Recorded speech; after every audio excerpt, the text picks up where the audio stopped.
ውድ የኢትዮ ኢንፎ ዕለታዊ መረጃ አድማጭ ተመልካቾቻችን እንዴት ዋላችሁ? ከአሁን ሰዓት ጀምሮ ከሀገር ውስጥና ከውጭ የተሰሙ ዕለታዊ መረጃዎችን ወደ እናንተ እናደርሳለን። አብራችሁን ቆዩም። እንደተለመደው ዕለታዊ መረጃዎቻችንን በሀገር ውስጥ መረጃዎች የምንጀምር ይሆናል። የርክበ ካህናት ቅዱስ ሲኖዶስ ምልዓተ ጉባኤ መጠናቀቁ ተሰምቷል። ላለፉት 15 ቀናት ሲካሄድ የቆየው 2017 ዓ.ም የርክበ ካህናት ቅዱስ ሲኖዶስ ምልዓተ ጉባኤ መጠናቀቁ ነው የተገለጸው። ይህን አስመልክቶ የኢትዮጵያ ኦርቶዶክስ ተዋሕዶ ቤተክርስቲያን የጠቅላይ ቤተ ክህነት ዋና ጸሐፊ አቡነ ዲዮስቆሮስ በሰጡት መግለጫ በዓመት 2 ጊዜ ከሚካሄዱት የቅዱስ ሲኖዶስ ምልዓተ ጉባኤዎች አንዱ የሆነው የርክበ ካህናት ቅዱስ ሲኖዶስ ምልዓተ ጉባኤ መሆኑን ጠቅሰዋል። ምልዓተ ጉባኤው በቤተክርስቲያኗ ሀገራዊና ወቅታዊ አበይት ጉዳዮች ላይ በመወያየትና 16 ውሳኔዎች ማሳለፉንም በመግለጫቸው አንስተዋል። ኢትዮጵያውያንም አለመግባባቶችን በሰላምና በንግግር እንፈታ ዘንድ ቤተክርስቲያኗ ጥሪ አስተላልፋለች ብለዋል። ከኮሪደር ልማቱ ጋር በተያያዘ የቤተክርስቲያኗ ይዞታዎች መልሶ በመገንባትና በትክ ቦታ በመስጠት የአዲስ አበባ ከተማ አስተዳደር ከንቲባ አዳነች አቤቤ ላደረጉት ትብብርም አመስግነዋል። ምልዓተ ጉባኤው የቤተክርስቲያኗ በጀት 5.4 ቢሊዮን ብር እንዲሆን ውሳኔ ማሳለፉንም አስታውቋል። ከቤተክርስቲያኗ አስተምህሮት ያፈነገጡ ስብከቶች ሲሰጡ የነበሩ አባቶችም ይቅርታ ጠይቀው ወደ ስራ እንዲመለሱ እርከበ ጉባኤው መወሰኑን ገልጸዋል። ብፁዕ አቡነ ሳዊሮስ የመንበረ ፓትርያርክ ጠቅላይ ቤተ ክህነት ጽሕፈት ቤት ዋና ስራ አስኪያጅ፣ ብፁዕ አቡነ ዲዮስቆሮስ የቅዱስ ሲኖዶስ ዋና ጸሐፊ እንዲሁም ብፁዕ አቡነ ሕርያቆስ የአዲስ አበባ ሀዲያና የስልጤ ሀገረ ስብከት ሊቀ ጳጳስ በመሆን በእርከበ ጉባኤው መሾማቸውም ተጠቅሷል። በተያያዘ መረጃም ቅዱስ ሲኖዶስ ለቲክታከሮች የመጨረሻ ማስጠንቀቂያ መስጠቱ ተሰምተዋል። በሀገር ውስጥና በውጭ ሀገር የሚኖሩ በግልና በቡድን ተደራጅተው ማህበራዊ ሚዲያዎችን በመክፈት ከሃይማኖት ስነ ምግባር በወጣ መልኩ የቤተክርስቲያናችንን ልዕልና የቅዱስ ሲኖዶስ ክብር የሚጋፋ የአባቶችና የአገልጋዮች ተልእኮን የሚያደናቅፍ ያልተገባና መሰረት የሌለው መግለጫ የሚያሰራጩ አካላት እንዲታረሙ ቅዱስ ሲኖዶስ ለአንዴና ለመጨረሻ ጊዜ በጥብቅ ማሳሰቡ ተሰምተዋል። ዘገባም የተዋሕዶ ቲዩብ ነው።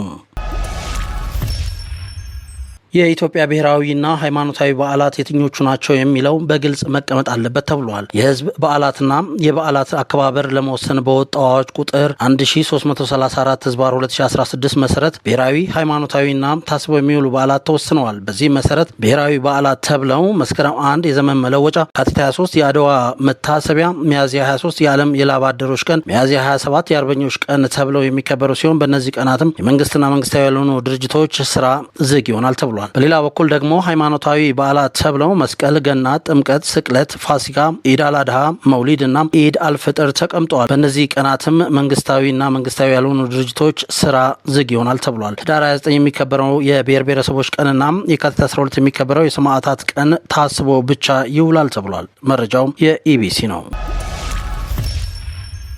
የአሜሪካ የውጭ ጉዳይ ሚኒስትር ለግንቦት 20 የመልካም ምኞት መልእክት አስተላልፈዋል። የአሜሪካ የውጭ ጉዳይ ሚኒስትር ማርኮ ሩቢዮ በአነጋጋሪ ሁኔታ ለኢትዮጵያ 34ኛው የነጻነት በዓል የመልካም ምኞት መልእክታቸውን ማስተላለፋቸውን ቢቢሲ ነው የዘገበው። በአሜሪካ የውጭ ጉዳይ ሚኒስቴር ይፋዊ ድረገጽ ላይ የወጣው የማርኮ ሩቢዮ መግለጫ የተላለፈው ትላንት ማክሰኞ ግንቦት 20 ዋዜማ ላይ ነው። ቢቢሲም በጉዳዩ ላይ አዲስ አበባ ከሚገኘው የአሜሪካ ኤምባሲ ማብራሪያ ለማግኘት ያደረግኩት ጥረት ምላሽ አላገኘም ብሏል። ነገር ግን ከጥቂት ሰዓታት በኋላ በይፋዊ ገጹ ላይ የወጣው መልእክት መነሳቱን ዘገባዎች ጠቁመዋል። የአሜሪካ የውጭ ጉዳይ ሚኒስትር ማርኮ ሩቢዮ ማክሰኞ ግንቦት 19 ቀን 2017 ያወጡት መግለጫ የኢትዮጵያ ብሔራዊ ቀን የሚል ስያሜንም የያዘ ነው። የውጭ ጉዳይ ሚኒስትሩን በመግለጫቸው በዩናይትድ ስቴትስ ኦፍ አሜሪካ ስም ለ34ኛው የነጻነት ክብረ በዓል እንኳን አደረሳችሁ መልካም ምኞቴን አቀርባለሁ ብለዋል። አሜሪካና ኢትዮጵያ ክፍለ ዘመን የተሻገረ ዲፕሎማሲያዊ ግንኙነት እንዳላቸው ያስታወሰው መግለጫው ዋሽንግተንና አዲስ አበባ ባሏቸው የጋራ ፍላጎቶች ዙሪያ ለመስራት ሀገራቸው ዝግጁ መሆኗን ገልጸዋል። ከጥቂት ሰዓታት በኋላ መልእክቱ ከሚኒስቴሩ ድረገጽ ላይ መነሳቱ ታውቋል። አድማጭ ተመልካቾቻችን ዕለታዊ ከሀገር ውስጥና ከውጭ የተገኙ መረጃዎቻችን ቶሎ ቶሎ እንዲደርሳችሁ ይህንን ከ782,000 በላይ ሰብስክራይበር ያለውን ዩቲዩብ ቻናላችንን ሰብስክራይብ በማድረግ የደውል ምልክቷን በመጫን ቤተሰብ ይሁኑ። ወደ ሌላ የሀገር ውስጥ መረጃ እንለፍ። በመዲናዋ ትክክለኛ የመንገድ አጠቃቀም ያልተከተሉ ከ9,000 በላይ እግረኞች በገንዘብ መቀጣታቸው ተነግሯል። በአዲስ አበባ ትራፊክ ማኔጅመንት ባለስልጣን በ11ዱም ቅርንጫፍ ጽሕፈት ቤቶች ደንብ 557/2016 መነሻ ባደረገ ጥብቅ ቁጥጥር በሚያዝያ ወር ብቻ 9,000 1617 እግረኞች መቀጣታቸውን አስታውቋል። ባለፈው ሚያዝያ ወር በቅርንጫፍ ጽህፈት ቤቶቹ እግረኞች ትክክለኛውን የመንገድ አጠቃቀም እንዲከተሉ ተከታታይነት ባለው የግንዛቤ ማስጨበጫ መርሃ ግብር በተጓዳኝ በተካሄደ ቁጥጥር የእግረኛ ማቋረጫ ወይም ዜብራ ላይ ያልተሻገሩ በተሽከርካሪ መንገድ ላይ የተጓዙ ተሽከርካሪን ከፊት ለፊት እያዩ ባልተጓዙና በሌሎች ጥፋት የተገኙ እግረኞች በገንዘብ መቀጣታቸው ተገልጿል። ከገንዘብ ቅጣቱ ውጪም ማህበራዊ አገልግሎት እንዲሰጡ የተደረጉ እግረኞች መኖራቸውና ይኸውም በግንዛቤ የተደገፈ የእግረኛ ቁጥጥር ተጠናክሮ እንደሚቀጥል ባለስልጣኑ አመላክቷል ሲል አሐዱ ሬዲዮ ነው የዘገበው። ሪፖርተር ጋዜጣ እያንዳንዱ ኢትዮጵያዊ ያለበት የውጭ ዕዳ መጠን $575 መድረሱ ተነገረ በሚል ርዕስ ይዞት የወጣው ዘገባም የተሳሳተ ነው ሲል ገንዘብ ሚኒስቴር አስታውቋል። ባሳለፍነው እሁድ ግንቦት 17 ቀን 2017 ዓ.ም ሪፖርተር ጋዜጣ በፊት ገጹ ላይ እያንዳንዱ ኢትዮጵያዊ ያለበት የውጭ ዕዳ መጠን $575 መድረሱ ተነገረ የሚል አንድ ዘገባ ይዞ ወጥቶ ብዙዎች ሲቀባበሉት ነበር። ነገር ግን የወጣው ዘገባ ግድፈቶች ያሉበትና የተሳሳተ ዘገባ ነው ሲል የገንዘብ ሚኒስቴር ገልጿል። ሚኒስትሩ ጉዳዩን አስመልክተው ባወጣው መግለጫ ጋዜጣው ያወጣው ትንተና አውዱን ያልጠበቀና የተሳሳተ አረዳድ የሚሰጥ እንደሆነ ለመረዳት ችለናል ብለዋል። የሚኒስቴር መግለጫው ሙሉ ቃል እንደሚከተለው እናቀርበዋለን። እንደ አውሮፓውያን አቆጣጠር ሜይ 25 2025 ሪፖርተር ጋዜጣ ያንዳንዱ ኢትዮጵያዊ ያለበት የውጭ ዕዳ መጠን $575 መድረሱ ተነገረ በሚል ርዕስ የኢትዮጵያ ኢኮኖሚክስ ማህበር ያወጣው ሪፖርት ገለጸ በማለት ዘገባ መታተሙ ይታወሳል። ዘገባው ላይ ግድፈቶች ያሉት በመሆኑ እንዲሁም ትክክለኛው አውድ ማሳወቅ አስፈላጊ በመሆኑ ይህንን መግለጫ ማውጣት አስፈላጊ ሆኗል። ዘገባው ግንቦት 14 ቀን 2017 ዓ.ም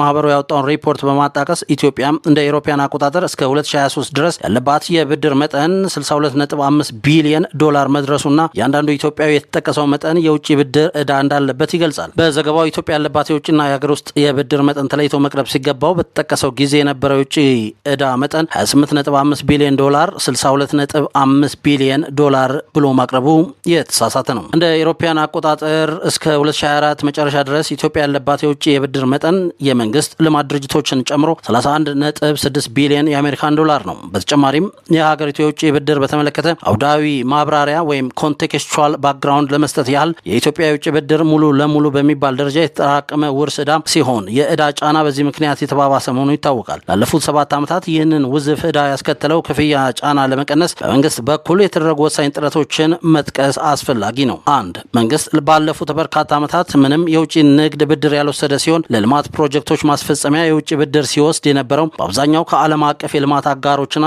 ከመንግስታት ከሚገኙ ብድሮች በመሆኑ የብድር ጫናን የማያስከትሉና ወለድ የማይታሰብባቸው በሌላ አገላለጽ በጣም ዝቅተኛ ወለድና ረዥም የእፎይታና የክፍያ ጊዜ ያላቸው ብድሮች ናቸው። ለዚህ ማሳያ ከዓለም ባንክ ማለትም ከዓለም አቀፍ የልማት ማህበር ኢንተርናሽናል ዴቨሎፕመንት አሶሲዬሽን የሚወሰደው ብድር 0.75% የአገልግሎት ክፍያ ውጪ ምንም አይነት ወለድ ክፍያ የሌለውና በረዥም ክፍያ ጊዜ ማለትም በ38 ዓመታት የሚከፈል ነው። እነዚህንና መሰል ብድሮች ከአጠቃላይ የውጭ ብድር 42% ድርሻ ያላቸውና የብድር ጫናን የማያስከትሉ ናቸው። 2. መንግስት የሀገሪቱን ዕዳ ክፍያ ጫና ለመቀነስ የተለያዩ የብድር ሽግሽግና ማቃለያ ስምምነቶች ኃላፊነት በተሞላ መልኩ እያደረገ እንደሚገኝ ይታወቃል። ባለፉት ዓመታትም የተለያዩ የብድር ሽግሽጎች የተደረጉ ሲሆን ከ2023 ጀምሮ ደግሞ በጂ22 ኮመን ፍሬምወርክ የዕዳ ሽግሽግ ተጠቃሚ በመሆን ከአበዳሪዎች ጋር ስኬታማ ድርድር በማድረግ የዕዳ ክፍያ ጫና እንዲቀንስ እየተሰራበት ይገኛል። በተጨማሪም ጋዜጣው ያወጣው ትንተና አውዱን ያልጠበቀና የተሳሳተ አረዳድ የሚሰጥ እንደሆነ ለመረዳት ተችሏል። በዓለም አቀፍ ደረጃ የአንድ ሀገር የብድር ጫና መለኪያዎች የውጭ ብድር መጠን ከጠቅላላው የሀገር ውስጥ ምርት ጥምረታም፣ የውጭ ብድር መጠን ከውጭ ንግድ ገቢ ጥምረታ፣ አመታዊ የውጭ ብድር ክፍያ ከውጭ ንግድ ገቢ ጥምረታና አመታዊ የውጭ ብድር ክፍያ ከአመታዊ የመንግስት ገቢ ጥምረታ ናቸው። የሀገሪቱን በእነዚህ መለኪያዎች መሰረት ያለችበትን ዕዳ ሁኔታ ለማሻሻል ከላይ እንደተገለጸው ከአበዳሪዎች ጋር የተሳካ ድርድር እየተደረገ መሆኑን በቅርብ ዓመታት ውስጥ የሀገሪቱ የብድር ሁኔታ ወደ ተሻለ ሁኔታ የሚሸጋገር ይሆናል። የነፍስ ወከፍ ዕዳው እንደ መመዘኛ ሪፖርቱ እንደሚጠቅሰው የፐብሊክ ፋይናንስ አቅም ለመመዘን የማያስችል የዕዳን ጫና የማያመላክትና ዘገባው ስሜት ቀስቃሽ ከማድረግ ውጪ አግባብነት የሌለው ነው። የሀገር ውስጥ ብድር ክምችት በተመለከተ እንደ አውሮፓውያን አቆጣጠር በ2024 መጨረሻ የሀገር ውስጥ ብድር 2.3 ትሪሊየን ብር ነው። የሀገሪቱ ብድር በሚመለከቱ የሚሰራጩ መረጃዎች ለህብረተሰቡ ትክክለኛ ግንዛቤን የሚያስጨብጡ የገበያውን እንቅስቃሴና ምላሽ እንዲዛባ በማያደርጉ መልኩ መቅረብ እንዳለባቸው እሙን ነው። ስለሆነም የተለያዩ መረጃዎችንና መሰል ትንተናዎች ሲዘጋጁ እንደ አግባብነቱ የገንዘብ ሚኒስቴር ባለሙያዎችን ማማከር፣ ኦፊሻል መረጃዎችን መጠየቅና ሀሳብን መቀበል እንደ አማራጭ እንዲወስዱ እንመክራለን ይላል። መረጃውም የአሐዱ ራዲዮ ነው። አድማጭ ተመልካቾቻችን ከሀገር ውስጥ የመጨረሻ ወዳረግ ነው መረጃ ልወስዳችሁ። የተደል ቲዩብ ባለቤትና የተለያዩ የቴሌቪዥን መዝናኛ ፕሮግራሞች ሲመራ የምናውቀው ቴዎድሮስ ካሳሁን ተክሌ ደህና አይደለሁም ሲል በዩቲዩብ ቻናሉ ላይ አጭር ተንቀሳቃሽ ምስል አጋርቷል። 5 ደቂቃ ከ32 ሰከንድ እርዝማኔ ባለው ተንቀሳቃሽ ምስልም ቴዎድሮስ በተለያዩ የቴሌቪዥን ጣቢያዎች መስራቱን ለመጥቀስ ሞክሮ ደህና እንዳልሆነ ደጋግሞ ሲናገር ተሰምቷል። አክለውም በተለያዩ ቦታዎች በተለያየ ጊዜ የተለያዩ ስራዎችን እየጀመረ ሳያውቀው ስራውን በተደጋጋሚ እንደሚያቋርጥና ጥሎ እንደሚወጣ ጠቅሶ ይህም ባለበት ጭንቀት ምክንያት እንደሆነ ተናግሯል።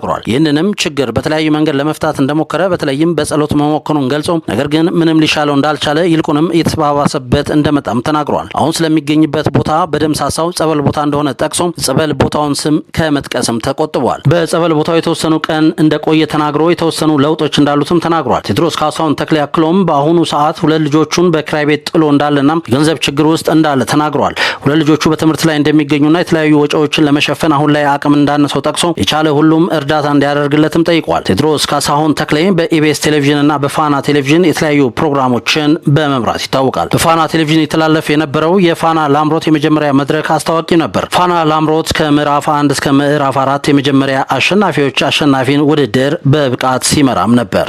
በኢትዮ ኢንፎ አድማጭ ተመልካቾች ስም በቶሎ ተሽሎ ወደ ምትወደው ሙያ እንድትመለስ ምኞታችንን እንገልጻለን። ወደ የኢትዮ ኢንፎ ቤተሰቦች ዕለታዊ መረጃዎቻችን አሁንም እንደቀጠሉ ነው። አብራችሁን ስላላችሁ ከልብ እናመሰግናለን። አሁን ደግሞ ከውጭ ወዳገኘናቸው ዕለታዊ መረጃዎች እንለፍ። አሜሪካን ከውጭ ሀገር ለሚመጡ ተማሪዎች ቪዛን በጊዜያዊነት ማገዷን በውጭ ጉዳይ ሚኒስትሯ በኩል አስታውቃለች። የፕሬዝዳንት ትራምፕ አስተዳደር በውጭ ሀገር የሚገኙ የአሜሪካ ኤምባሲዎች ለተማሪዎች የቪዛ ቀጠሮ እንዳትሰጡ ሲሉ ቀጭን ትዕዛዝን አስተላልፈዋል። በውጭ ጉዳይ ሚኒስትሩ ማርክ ሩቢዮ በኩል ለሁሉም የአሜሪካ ኤምባሲዎች የተላከው መልእክት ተጨማሪ ማብራሪያ እስኪሰጥ በጊዜያዊነት ይቁም የሚል ይዘት ሰፍሮበታል ተብሏል። ዘገባም የቢቢሲ ነው። የሮማው ካቶሊክ ርዕሰ ሊቃነ ጳጳሳት የሚያደርጉ ቀለበትን በተመለከተ መረጃ እናደርሳችሁ። የሮማው ካቶሊክ ቤተክርስቲያን ርዕሰ ሊቃነ ጳጳሳት በቀኝ እጃቸው 4ኛ ጣት ላይ የቅዱስ ጴጥሮስ ምስልና ስም የያዘ ቀለበት ያደርጋሉ። ርዕሰ ሊቃነ ጳጳሳቱ ሲያርፉ ቀለበታቸውም የሚወገድ ሲሆን አዲስ ርዕሰ ሊቃነ ጳጳስ ሲመረጡ ሌላ በስማቸው የተሰየመ ቀለበት ይሰራል። ቀለበቱ ከወርቅ የሚሰራ ሲሆን አዲሱ ርዕሰ ሊቃነ ጳጳሳት በስማቸው የተሰራውን ቀለበት የሚሰጣቸው በበዓለ ሲመታቸው ዕለትም ነው። የቅዱስ ጴጥሮስ ምስል ይዞ የሚሰራው ቀለበት አዲስ ኪዳን መነሻና ትርጉም እንዳለው የቤተ ክርስቲያኒቱ አስተምሮ ነው። በመጽሐፍ ቅዱስ ላይ እንደተጻፈው ቅዱስ ጴጥሮስ የመንግስት ሰማያት ቁልፎች ተሰጥተውታል። ኢየሱስ ክርስቶስ ለቅዱስ ጴጥሮስ በእምነትና ተልእኮ ወንድሞቹን ማበርታት እንዳለበትም ነግሮታል። በተጨማሪም ኢየሱስ ክርስቶስ ለቅዱስ ጴጥሮስ እሱ አለት እንደሆነና ቤተ ክርስቲያን በዚያ አለት ላይ እንደሚሰራ የነገረው መልእክት ተምሳሌት በማድረግ ርዕሰ ሊቃነ ጳጳሳቱ ይህንን የቅዱስ ጴጥሮስ ምስል ያለበትን ቀለበት ያደርጋሉ። በዚህ መሰረትም የአሳ አጥማጁ ቀለበት ወይም ፊሸርማንስ ሪንግ እውነተኛነት የሚያመለክት ሲሆን ርዕሰ ሊቃነ ጳጳሳቱ ባደራ የተሰጣቸውን ኃላፊነት ያመለክታል። ቀለበቱ የአሳ አጥማጁ ቀለበት ፊሸርማን ሪንግ የተባለበት ምክንያት ደግሞ ቅዱስ ጴጥሮስ የኢየሱስ ክርስቶስ ሐዋርያ ከመሆኑ በፊት ስራው አሳ አጥማጅ እንደነበረ ለማስታወስ ነው። ቀለበቱ ከ13ኛው መቶ ክፍለ ዘመን ጀምሮ የርዕሰ ሊቃነ ጳጳሱ ምልክት ሆኖ እንደቆየ የቫቲካን ኒውስ መረጃ ያመለክታል። እስከ 1842 ድረስ ርዕሰ ሊቃነ ጳጳሳቱ የፈረሙባቸው ህጋዊ ሰነዶች ማረጋገጫም ሆኖ ያገለግል ነበር። የሰነድ ማረጋገጫው ማህተም በቀለም ወይም ሲሊንግ ዋክስ ሲቀየር ቀለበቱ ተምሳሌታዊ ሆኖ ጥቅም ላይ መዋሉ ቀጥሏል። ርዕሰ ሊቃነ ጳጳሳቱ ሲያርፉ የአሳ አጥማጁ ቀለበትና ማህተማቸው ተመሳስሎ እንዳይሰራም ይወገዳል። በዚህ መሰረት እያንዳንዱ ርዕሰ ሊቃነ ጳጳሳት የራሳቸው ልዩ ቀለበት የሚሰራላቸው ሲሆን ርዕሰ ሊቃነ ጳጳሳቱ የቤተ ክርስቲያኒቱ የበላይ መሆናቸው ማረጋገጫ ሆኖ ያገለግላል ተብሏል። ባልተያዘ መረጃ ጠቅላይ ሚኒስትር አብይ አህመድ ለአዲሱ የሮማ ካቶሊክ ርዕሰ ሊቃነ ጳጳሳት የሀገራችንን ቡናና ማር ሲያስቀምሷቸው ታይተዋል። ወደ መጨረሻው ከውጭ ወዳገኘነው ዕለታዊ መረጃዎች እንለፍ። በሁለት እጁ የሚሮጠው የዓለም ፈጣኑ ሯጭ ጉዳይ ነው የመጨረሻ ያደረግነው። ዛዮን ክላርክ ይባላል። የ26 ዓመት ወጣት ሲሆን ደራሲና የተለያዩ ማህበረሰብ አነቃቂ ንግግሮችን በማድረግ ይታወቃል። እንዲሁም ተዋናይና አትሌት ነው። 20 ሜትር ርቀት በእጁ በፍጥነት በመሄድ እጅን በመጠቀም ከፍተኛ ዝላይ በማድረግና በ3 ደቂቃ ውስጥ ዳይመንድ ፑሽአፕ በመስራት 3 የዓለም ድንቃድንቅ ሪኮርዶችን መያዝ ችሏል። ዛዮን ሲወለድ በብዙዎች ዘንድ ላይ የማይከሰት የበሽታ አይነት ያጋጠመው ሲሆን ይህም ከወገብ በታች ያለው የሰውነት ክፍሉን አጥቅቶታል። ወጣቱ ዛየን እንደሚናገረው ከሆነ ወላጅ እናቴ እኔን እርጉዝ በነበረችበት ሰዓት ላይ ሰውነቷን አትንከባከብም ነበር። ከዛም አልፎ የተለያዩ እጾችን ትጠቀም ነበር። ይሄም እኔ ላይ ጉዳት አድርሶብኛል ይላል። እዚህም የተነሳ ህይወቴን ከባድ አድርጎታል። ቀጥ ብዬ መቀመጥ እንድችል ወገቤ ላይ ብቻ 2 የተለያዩ ቀዶ ሕክምና ተደርጎልኛል ሲል ገልጿል። ዛይን በእንደዚህ አይነት ሁኔታ ውስጥ ሆኖ በጉዲፈቻ የሚወስደው ለማግኘት ረጅም ጊዜ የወሰደበት ቢሆንም ኋላ ላይ ግን ኪምበርሊ ሃውኪስ የተባለች እናት አግኝቶ ወስደዋለች። እናቴ ብዙ እድል አምጥታልኛለች። ብዙዎች እያዩኝ በሚያልፉ ጊዜ ነበር መታ የወሰደችኝ። ከዛም አትሌቲክሱ ላይ እንደበረታ ትደግፈኝ ነበር ብሏል። ታዲያ ዛየን ቤተሰብ ባለማግኘት ብቻ አልነበረም የተሰቃየው። ትምህርት ቤት ውስጥም ብዙ ጊዜ ልጆች ይሰድቡትና እንዲሁም ይስቁበት እንደነበርና በዚህም በጣም ያዝን ነበር ተብሏል። ከዛም ራሱን ለማሻሻል ሲል ገና የመጀመሪያ ደረጃ ትምህርቱን የተከታተለ ወደ ትግል ውድድር የገባ ሲሆን ለአመታት ግን አንድም ጨዋታ አሸንፎ አያውቅም ነበር። ሁሌ መጨረሻ መውጣት የሰለቸው ዛየን ታዲያ ይህንን በአሸናፊነት ለመወጣት በየቀኑ ልምምድ ማድረግ እንደጀመረና በቀን ውስጥ ከ2 እስከ 3 የትግል ልምምድ እያደረገ ለ3 ወራት ያለማቋረጥ ቆይቷል። ትምህርት ቤት የመጨረሻው አመታት ቆይታው ላይ በትምህርት ቤቱ ምርጡ አትሌት የነበረ ሲሆን ከዛ በመቀጠል ግን ብዙ ጥሩ እድሎች ገጥመውት የዓለም ድንቃድንቅ መዝገብ ላይ እስከ መመዝገብ ደርሷል። ስለ ራሱም ሲናገር በዓለም ላይ ከኔ የበለጠ እጁን በመጠቀም በፍጥነት መንቀሳቀስ የሚችል የለም። በ3 ደቂቃ ውስጥ ከኔ የበለጠ ፑሽአፕ መስራት የሚችልም እንዲሁ የለም። እጅን በመጠቀም ብቻ በከፍታ ዝላይ ላይ ከኔ የበለጠ የሚዘል የለምና እኔ በእነዚህ 3 ዘርፎች ላይ በዓለም ላይ ቁጥር 1 ነኝ በማለት ይገልጻል። ዛይን እንደሱ የተለያዩ ችግሮች ውስጥ ላሉ ሰዎች ባስተላለፈው መልእክትም ነገ ፀሐይ ትወጣለች፣ ከነገ ወዲያም እንደዚሁ። ስለዚህ ተስፋ አትቁረጡ፣ የሚያስደስታችሁን ምረጡ፣ እንዲሁም ራሳችሁን ሁኑ በማለት መክሯል። መረጃው የዓለም ድንቃድንቅ መዝገብ ነው። ውድ የኢትዮ ኢንፎ ቤተሰቦች ዕለታዊ መረጃዎቻችን ይህንን ይመስሉ ነበር። የተከታተላችሁን አብራችሁን ስለቆያችሁ እናመሰግናለን። ይህንን ከ782 ሺህ በላይ ሰብስክራይበር ያለውን የዩቲዩብ ቻናላችንን ሰብስክራይብ በማድረግ የደወል ምልክቷን በመጫን በየቀኑ የምንለቃቸው ዕለታዊ መረጃዎች ቶሎ ቶሎ እንዲደርሳችሁ አድርጉ።